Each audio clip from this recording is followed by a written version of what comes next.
শংকৰ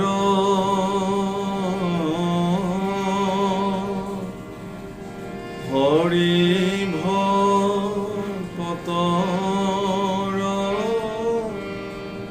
জানা যেন কল্প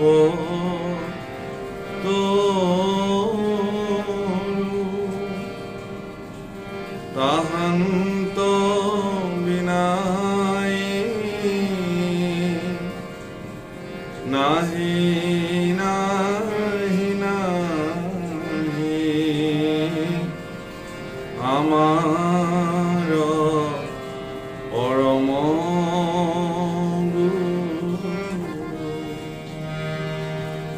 ৰাম আমাৰ পৰম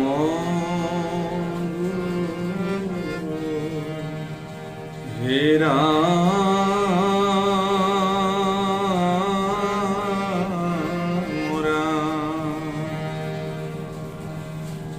জয় জয় যদুকুল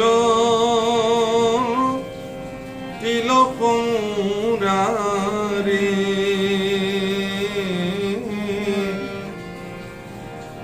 সন্দিলা ভূমিৰ ভাৰ দৈত্য সংহৰি হে ৰাম ভকত বৎসল মধু সুদন গোবিন্দ প্ৰদক্ষিণে নমো তব পদয় ৰবীন্দ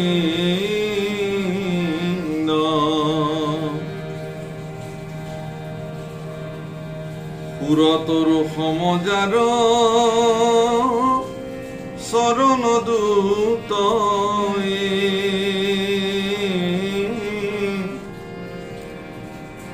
সন্নিধি মাত্ৰকে ভক্তি মুকুতি পায় হে ৰাম যাহাৰ পৰম ধন ভক্তিমন্ত জন হাতে চক্ৰ ধৰি ফুৰা ৰাখি সৰ্বক্ষণ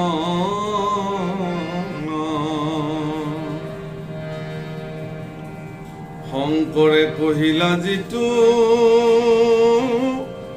মন্ত্ৰ মাধৱৰ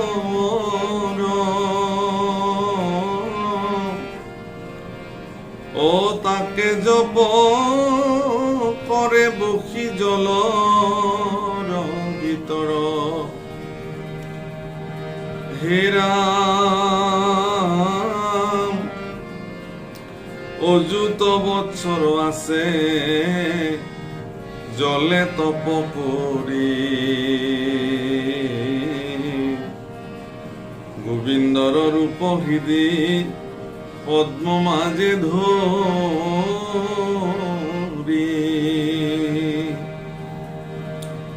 সেই বেলা মহাৰিষি নাৰদ প্ৰধান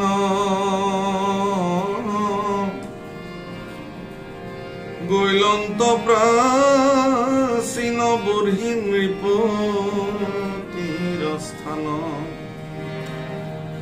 আৰ প্ৰচেত পিতৃজাত সৰ্বলোকে জানে উৎসুকে নাৰদ দেব গৈল তাৰ স্থানে। প্ৰণাম প্ৰভু কলাই সকল জয় জয়তে আপোনা সবাৰে চৰণ তলে আমাৰ সশ্ৰদ্ধ প্ৰণিপাত নিবেদন কৰিলোঁ আৰু আমাৰ ধাৰাবাহিক ভাগৱত পাঠৰ আজিৰ খণ্ডটি মুকলি কৰিছোঁ। সমস্ত ভক্তগণ অনাদি ঈশ্বৰ প্ৰভু ভগৱন্তৰ একান্ত সেৱক আপোনা সমস্ত আপোনা সবে ইতিমধ্যে শুনি আছে যে চতুৰ্থ স্কন্ধৰ ৰত্নাকৰ মিশ্ৰ বিৰচিত জীৱৰ সংসাৰ বৃত্তান্ত পুৰঞ্জন সংবাদ আজি আৰম্ভ হ'ব বুলি আমি আমাৰ আগৰ ভিডিঅ'তে আপোনাক জনাইছিলোঁ আৰু ইতিমধ্যে সেই অধ্যায় ইতিমধ্যে আৰম্ভ হৈছে আৰু ইয়াতে প্ৰাৰম্ভণিতে মংগলাচৰণ পদত জয় জয় যদুকুল তিলক মুৰাৰী সন্দিলা ভূমিৰ ভাৰ দৈত্যক সংগৰি বুলি দৈৱকী নন্দন প্ৰভু ভগৱন্ত কৃষ্ণৰ চৰণ বন্দনা কৰি কৈছে যে ভকত বৎসল মধুসূদন গোবিন্দ প্ৰদক্ষিণে নমুতব পদৰম্বিন্দ। হে ভক্ত বৎসল প্ৰভু ভগৱান, হে মধুসূদন, হে গোবিন্দ, তোমাক বাৰম্বাৰ প্ৰদক্ষিণ কৰি তোমাৰ চৰণ বন্দন কৰিছো। এই বুলি প্ৰভু ভগৱন্তৰ দুখানি অভয় চৰণত প্ৰদক্ষিণে নমন কৰিছে ৰত্নাকৰ মিশ্ৰদেৱে। সন্নিধি মাত্ৰকে ভক্তি মুকুতি পাহয় যাহাৰ পৰম ধন ভক্তিমন্ত জন। আৰু এই চৰণ যুগল কল্পতৰু সদৃশ বুলি কৈছে, ইয়াত সুৰতৰু বুলি কৈছে, দেৱতাসকলৰ স্থানত থকা আৰু যাৰ সান্নিধ্য প্ৰাপ্তি হোৱাৰ লগে লগেই মুক্তি প্ৰাপ্ত হয়। ভক্তসকলৰ কাৰণে পৰম ধন এই অৰুণ চৰণ যুগল। আৰু যিজন ব্যক্তিৰ জীৱনত ভগৱন্ত পুৰুষৰ দুখানি অভয় চৰণকে পৰম ধন বুলি মানি লৈছে, সেইজন পুৰুষকে হাতত চক্ৰ ধৰি প্ৰভু ভগৱন্তই সৰ্বদা ৰক্ষা কৰি থাকে। এনে উৎকৃষ্ট অনেক উদাহৰণ ভাগৱতত প্ৰাপ্ত আছে। শংকৰে কহিলা যিটো মন্ত্ৰ মাধৱৰ, শংকৰ শিৱৰ কথা কৈছে। শিৱই যি মাধৱৰ মন্ত্ৰ স্তৱ প্ৰচেতকসকলৰ আগত প্ৰদান কৰিলে ইতিমধ্যে, আৰু সেই মন্ত্ৰকে জপ কৰি অযুত বৎসৰ তেওঁলোকে জলত থাকি হৃদয় পংকজত প্ৰভু ভগৱন্তৰ সেই অৰুণ চৰণ যুগল ধ্যান কৰি প্ৰচেতকসকলে সেই স্থানতে ভগৱন্তক সাধনা কৰি আছে। আৰু সেই সময়তে প্ৰচেতকসকলৰ পিতৃ জগত বিদিত প্ৰাচীন বৰ্হিষৰ ওচৰলৈকে দেৱৰ্ষি নাৰদে আগমন কৰিছে, আহিছে। আৰ নাৰদক দেখি ৰাজা প্ৰাচীন বৰ্হিষি,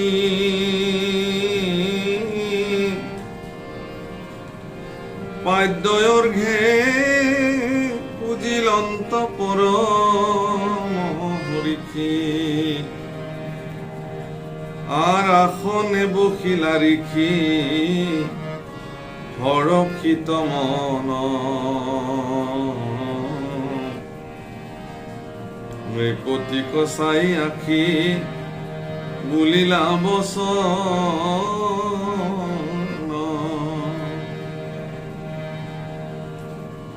শুন শুন ৰাজা তই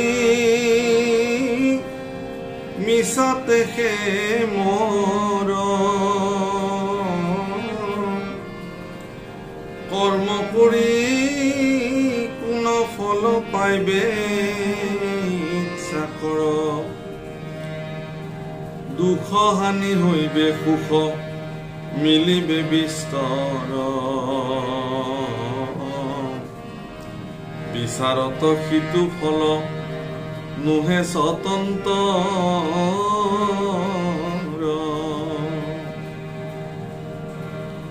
নাৰদৰ বাণী শুনি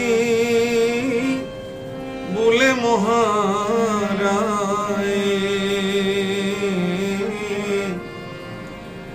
অনতো শুনো ভৱ ভয় তৰণ উপায়,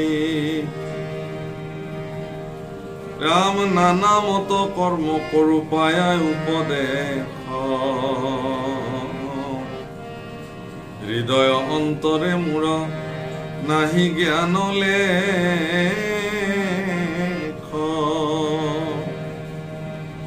কহিও বিমল জ্ঞান মোহৰয়াগত,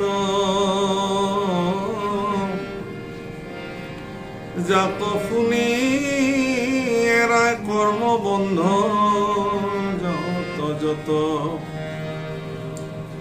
আৰ গৃহস্থৰ আশ্ৰম ইটো সদায় কপট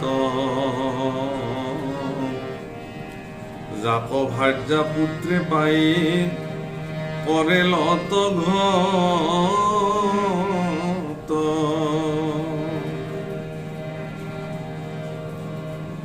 দেৱৰ্ষি নাৰদক পাদ্য অৰ্ঘে পুজি মহাৰাজ প্ৰাচীন বঢ়িকে আসনত উপবিষ্ট কৰাই সেৱা সৎকাৰ কৰিলে আৰু দেৱৰ্ষি নাৰদে প্ৰশ্ন কৰিলে, হে ৰাজন, তই মিছাতে এইবিলাক অনেক কৰ্ম সাধন কৰি এনেই মৰি আছা, ইয়াৰ পৰা তই ফল কি পাইছ?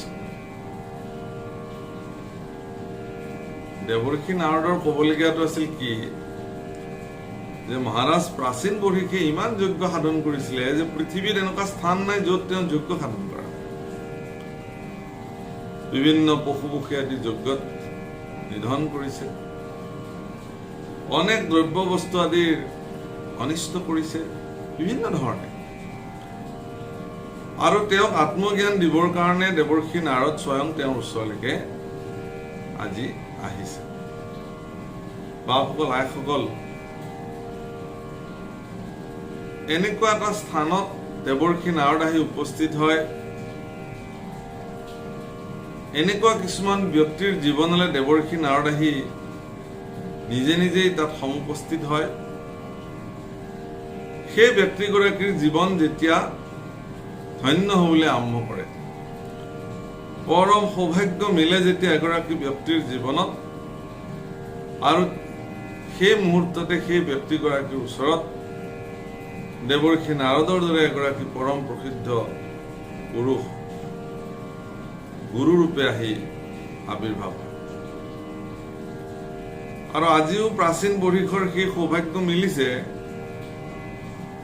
যে তেওঁক আত্মজ্ঞান প্ৰদান কৰিবৰ কাৰণে স্বয়ং দেৱৰ্ষি নাৰদ আহি তেওঁৰ ওচৰত উপস্থিত হৈছে। দেৱৰ্ষি নাৰদৰ কথা শুনি মহাৰাজ প্ৰাচীন বঢ়িকে কৈছে যে হে দেৱৰ্ষি, যোনে যি কৈছে মই সংসাৰ তৰিবৰ কাৰণে তাকেই কৰিছো। কোনোবাই কৈছে অমুক কৰা, মই তাকো কৰিছো। কোনোবাই কৈছে তুমি তামুক কৰা, মই তাকো কৰিছো। সংসাৰৰ ভৱ ভয় যি, তাৰ পৰা তৰণ পাবৰ নিমিত্তে যোনে যি উপদেশ দিছে তাকে কৰিছো। কিন্তু মোৰ নিজস্ব বুদ্ধিমত্তা একো নাই, মোৰ আত্মজ্ঞান একো নাই, লেখ মানুহ মোৰ জ্ঞান নাই, মই কি কৰিব লাগে? গতিকে তোমাৰ নিচিনা পৰম প্ৰসিদ্ধ পুৰুষ আজি আমাৰ সন্মুখত আহি উপস্থিত হৈছা। গতিকে সেই বিমল জ্ঞান মোৰ আগত ব্যক্ত কৰিব লাগে হে দেৱৰ্ষি, যাতে সেইখিনি কৰ্ম কৰি মই মোৰ জীৱন ধন্য কৰিব পাৰোঁ। গৃহস্থ আশ্ৰম এইটো সদায় কপট বুলি কৈছে, যে আমি যিবিলাক গৃহবাসী সুখত আছো এইবিলাকতো সদায় কপট। কপট মানে মায়াময়, মায়াযুক্ত, য'ত ভাৰ্যা পুত্ৰ এইবিলাকে লটি ঘটি কৰি মাৰে মানুহক।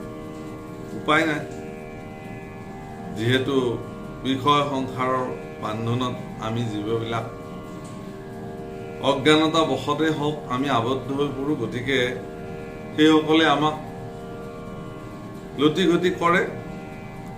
যিবিলাক প্ৰকৃত জ্ঞান, তাক চিন্তা চৰ্চাৰ পৰা আমি আঁতৰত থাকোঁ। জীৱনৰ অধিকাংশ মূল্যৱান সময় কেৱল বিষয় সুখৰ কাৰণে আমি পাৰ কৰোঁ। পৰম ধন অৰ্জনৰ কাৰণে, ঈশ্বৰ ভাৱনা ভক্তি কৰিবৰ কাৰণে আমাৰ জীৱনত সময় নোহোৱা হয়।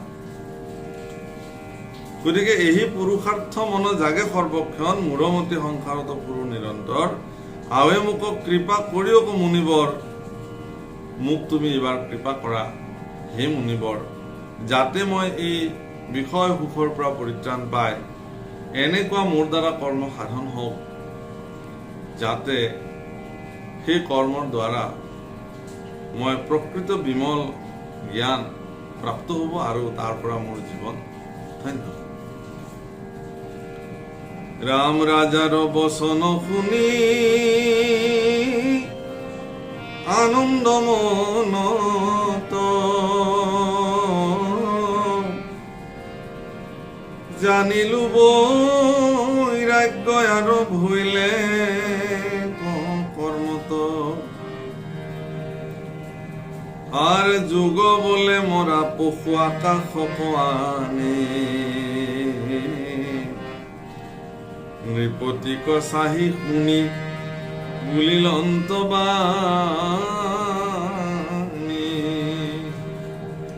প্ৰাচীন বৰ্ষিক ৰজাৰ দ্বাৰা সম্পাদিত যিসমূহ যজ্ঞ আৰু সেই যজ্ঞসমূহত যিবিলাক প্ৰাণী বধ কৰা হৈছিলে, দেৱৰ্ষি নাৰদে যোগ বলেৰে সমস্ত প্ৰাণীকে আকাশত আনি থিয় কৰালে আৰু ৰজাক আকাশলৈ চাবলৈ ক'লে। ৰাম দেশ দেশ মহাৰাজ ভ্ৰমে আকাশত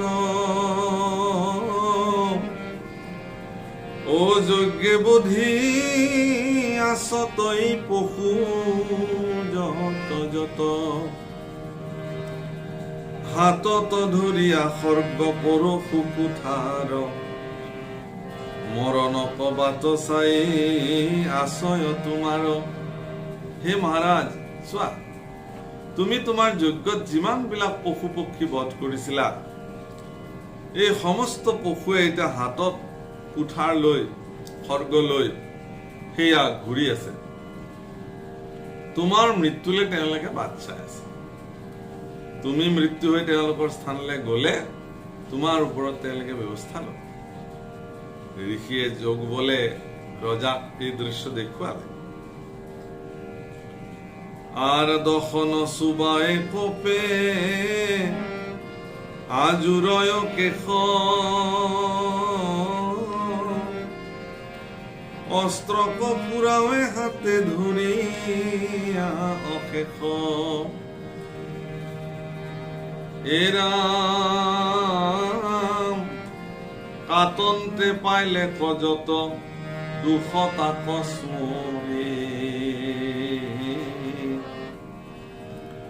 শাৰী শাৰী হুয়া ৰহি আছে কোপকৰি।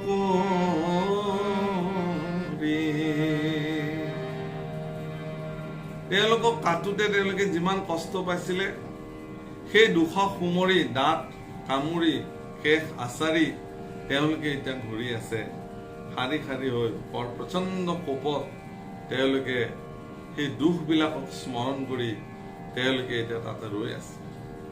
হে ৰাম পুৰঞ্জন নৃপতিৰ চৰিত্ৰ বিশেষ সাৱধানে শুনা তাক কহিব নিশেষ। আৰ আছিল অন্ত নৃপ এক নামে পুৰঞ্জন ঢাকিল ধৰণী খান যাৰ গুণগান। হে মহাৰাজ, তোমাক এটি পুৰাতন কথা কম। আৰু এই বুলি দেৱৰ্ষি নাৰদে পৰম পৰাক্ৰমী গুণৱন্ত ৰজা পুৰঞ্জনৰ কাহিনী কবলৈ আৰম্ভ কৰিলে। কলে যে এগৰাকী পুৰঞ্জন নামে ৰজা আছিলে, সমস্ত পৃথিৱী ঢাকি যাৰ গুণে প্ৰকাশিত হৈছিলে, যাৰ গুণ গান সমস্ত পৃথিৱীৰ লোকে বখানিছিলে। আৰু সেই পুৰঞ্জনৰ এজন মিত্ৰ আছিলে। এই কথাও কৈছে, হে ৰাম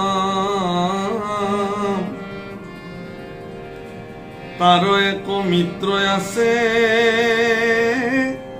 অবিজ্ঞাত নাম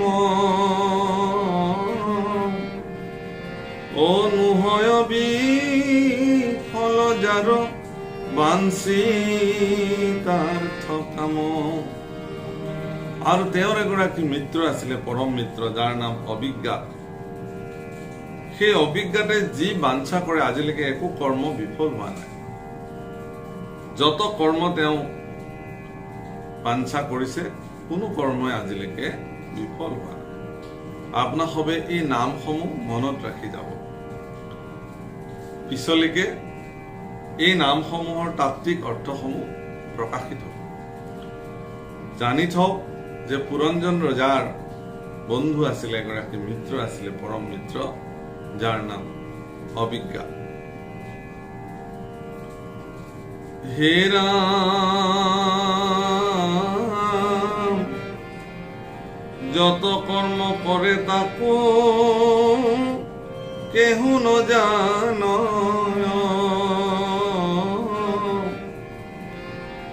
বিচাৰে নিৰ্গুণ সৰ্বগুণৰ আশ্ৰয়। ৰাম আপোনাৰ অনুকূল নগৰ চাহিয়া, পৃথিৱী মধ্যত সিটো ফুৰে বিচাৰিয়া।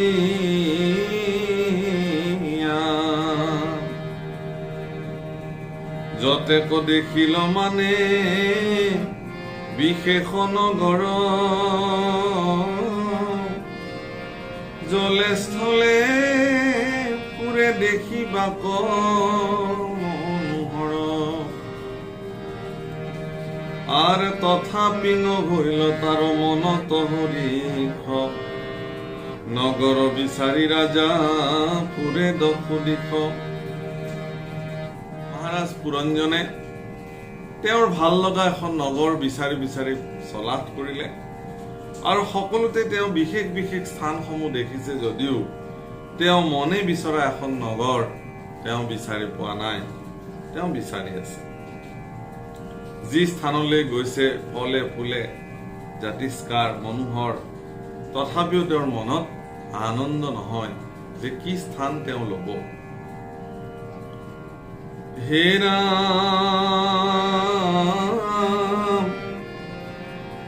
আর একদিনা হেমবন্ত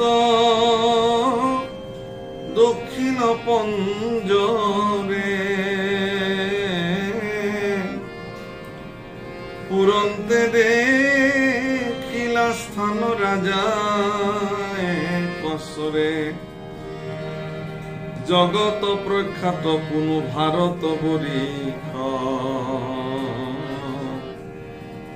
তাঙ্ক দেখি রঙ্গয়াতি ভৈলায় আখুরি।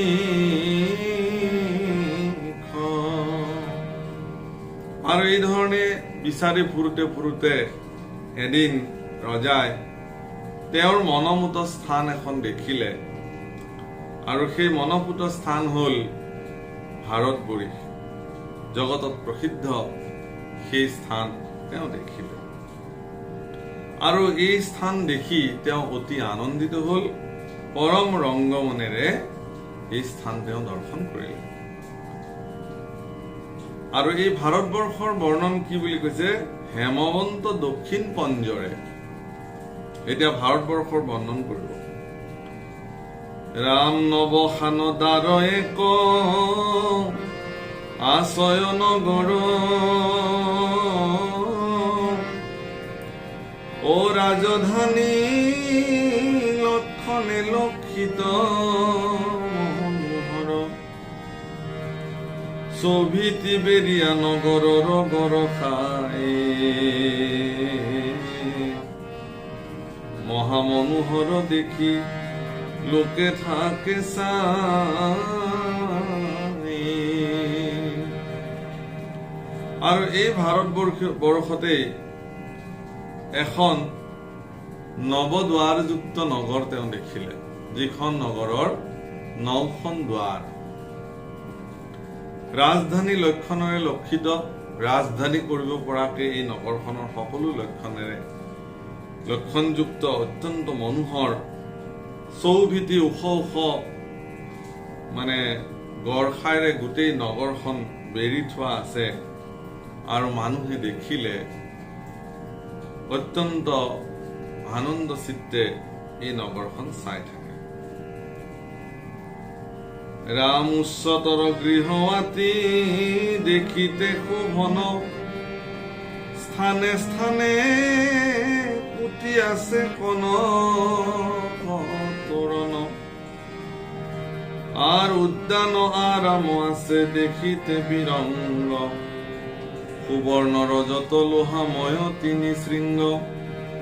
আৰু এই নগৰখনতেই অত্যন্ত উচ্চ উচ্চ অট্টালিকা অত্যন্ত শোভন কৰিছে। স্থানে স্থানে অনেক মণি মুকুতাৰ তোৰণ, অনেক উদ্যান আছে, আৰাম আছে, মধুফুলৰ বাগিচা আছে। আৰাম মানে মধুফুলৰ বাগিচা। অত্যন্ত দেখিবলৈ বিৰংগ সুন্দৰ বৰ্ণাঢ্য এখন স্থান।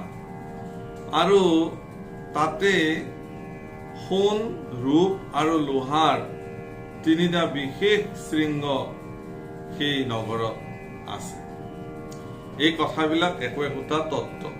অলপ পিছত বা আমাৰ পৰৱৰ্তী অধ্যায়ত হয়তো আমি ইয়াৰ কিছু আভাস পাম।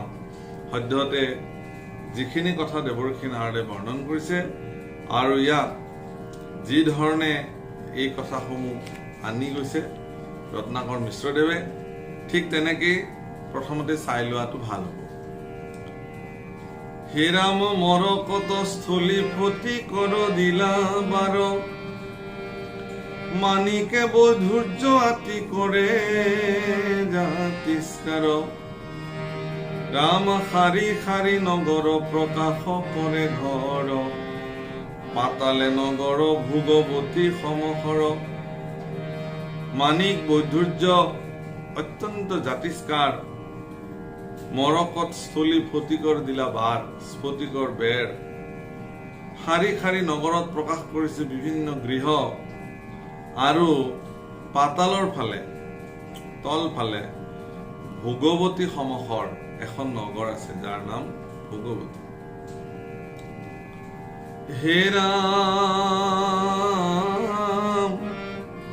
সভাৰ মণ্ডপ ৰাজপথ গৃহস্থৰ, ক্ৰীড়াস্থান হাত বাত আৱৰ বিস্তৰ।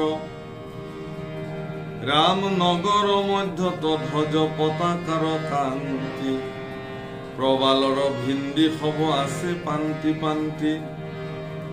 নগৰৰ বাহিৰত আছে উপবন, দিব্য বৃক্ষ লতা গণ দেখিতে শোভন। সভাৰ মণ্ডপ, ৰাজপথ, গৃহস্থসকলৰ সুন্দৰ ক্ৰীড়াৰ স্থান, হাত বাট বিস্তৰভাৱে নগৰৰ ভিতৰত আছে। আৰু নগৰৰ মধ্যত ধ্বজ পতাকাৰ কান্তি, প্ৰবালৰ ভিন্দি সভা আছে পান্তি পান্তি। আৰু নগৰৰ বাহিৰত আছে উপবন, নগৰৰ বাহিৰত আকৌ বিভিন্ন উপবন আছে। দিব্য বৃক্ষ লতাগণ দেখিতে শোভন আছে। তাতে পদ্ম মধুপিয়া গুঞ্জৰে ভ্ৰমৰ, কোলাহল শবদত বোধ সতকাৰ। হে ৰাম সৰোবৰ জলে আছে চপ চপ পৰি, কুমুদ উৎপল পদ্ম জলে আছে ভৰি। আৰু সৰোবৰত অনেক পদুম ফুল সুন্দৰভাৱে ফুলি ফুলি আছে, আৰু পানী একে চপ চপ কৰে উপচি আছে। হে ৰাম নানাবিধ পক্ষী তাতে পৰি আচৰই, ও সুবলিত ৰাৱতে যে শুনি মোহ। নানাবিধ চৰাই অত্যন্ত সুবলিত কণ্ঠেৰে তেওঁলোকে মাতি থাকে। ভ্ৰমৰাবিলাকে এই দিব্য পুষ্প উপবন সমূহত গুঞ্জৰি থাকে, এক বিশেষ পৰিৱেশ। হে ৰাম বায়ু লাগি জলতয় উঠলে ধৌচয়, তীৰত বৃক্ষৰ পত্ৰ সঘনে পৰয়। জলবিন্দু পৰশত উজ্জ্বলিত বন, পখিবে নপাৰে জাত সূৰ্যৰ কিৰণ। হৰিণ বৰাহ গৰু গন্ধাৰ মহিষ, মহাগজ ভ্ৰমে বনে কৰি মুখমিষ। সিংহ ব্যাঘ্ৰ ভুংগ উত ভালুক চবৰি সৰভাদি নানা বনে ফুৰে চৰি চৰি। আৰু ইয়াতে নদীৰ তীৰত সুন্দৰ কিছুমান অৰণ্য আছে আৰু সেই অৰণ্যবিলাক এনেকুৱা বৰ্ষাৰণ্য, এনেকুৱা ঘন যে য'ত সূৰ্যৰ কিৰণ পৰাটোৱেই সম্ভৱ নহয়। আৰু এনে ঘন অৰণ্য হৰিণ, বৰা, গৰু, মহি, গজৰাজ আদি ভ্ৰমণ কৰে। সিংহ, বাঘ সকলো হিংস্ৰ জন্তুবিলাকো তাত চৰি ফুৰে।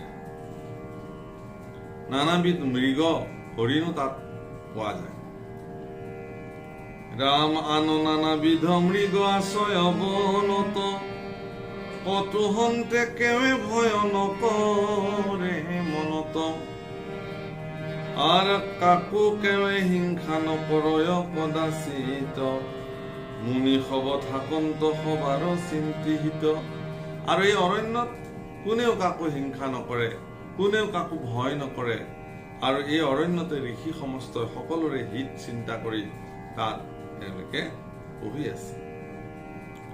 কোকিলে কোমল ধ্বনি কৰন্ত মধুৰ, শুনিয়া পথিকো হব নচলয় দূৰ। আৰু কুলিৰ মাতৰ সৌন্দৰ্যত সুকোমল কণ্ঠস্বৰ শুনি পথিক বিলাকেও বেছি দূৰলৈ যাব নোৱাৰে, যেন ভৰিত থমকি ৰয়। ৰামনগৰ দেখি আয়াতি ৰাজাৰ সন্তোষ, ও বোলা হৰি হৰি দূৰ হৌক কলি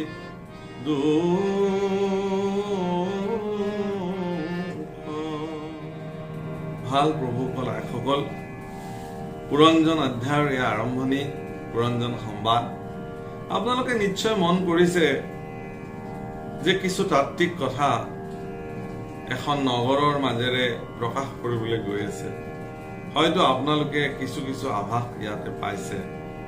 নৱদ্বাৰযুক্ত নগৰনো কোনখন, বা ইয়াত ভোগৱতী বুলি কি স্থান আছে, ইয়াত ভিতৰত কিমান ক্ৰীড়া বা ৰম্য স্থান আছে, বাহিৰত কিমান উপবন আছে, এই সকলোবিলাক কথা তেওঁ বৰ্ণন কৰিছে দেৱৰ্ষি নাৰদে।